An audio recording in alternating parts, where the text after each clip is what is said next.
UP is on his feet. So highly. The truth, Deputy Speaker, is that rather than not being discussed or debated, as seems to be inferred by the SDLP, these issues are being discussed and are being discussed regularly. And the place in which they are being discussed is in the Assembly and Executive Review Committee. Indeed, they are still being discussed. There are some members of the committee who have endured lengthy discussions on these issues, and no doubt will have to endure many more discussions on these issues and on other issues as well. And I firmly believe that these issues will be explained fulsomely before devolution of policing and justice powers within and to the Assembly and Executive Review Committee. And they will be resolved if indeed in some cases any resolution is required. They may not be resolved to everyone's satisfaction. I think that's an important point, because I think that's in part at the core of why these amendments are coming forward. They may not be resolved to the satisfaction of what the SDLP want, but they will be resolved. And I think as well it is worth pointing, as I tried to do earlier in the intervention with Mr Durkin, and I'll come to this point again later, that the deliberations of the... Sorry, yes, I will give way, yes. I thank Mr Hamilton for giving way. In reply to the questions that he has asked of the SDLP, I would make this point.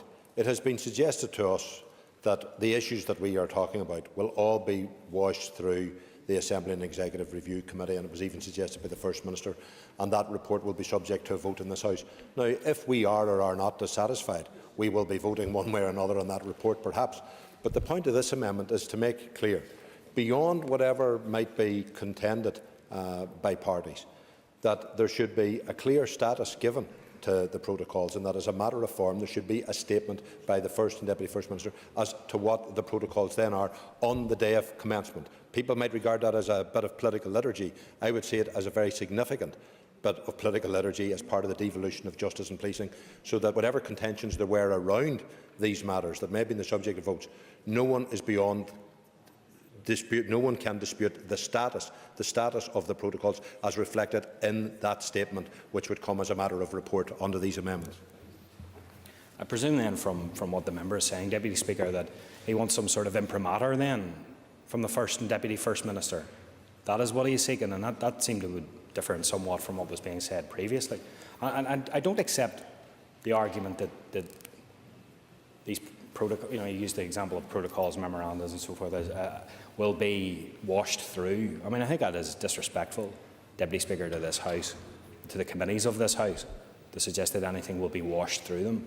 Hours upon hours upon hours, as I said previously, have been spent discussing these issues already. Further time will be spent debating them after this debate today, and conclusions will be reached ultimately in those committees. And whether they are resolved or agreed to the member's satisfaction, Deputy Speaker, is something that he will have to resolve in his own. But yes, I will give these indicating. I'll give away. It's just to assure the member, when I say wash through, I actually regard washing something through as a positive thing. The term wash through was not used in any pejorative way at all. I wasn't talking about being whitewashed through committees or anything else. Wash through means going through proper scrutiny.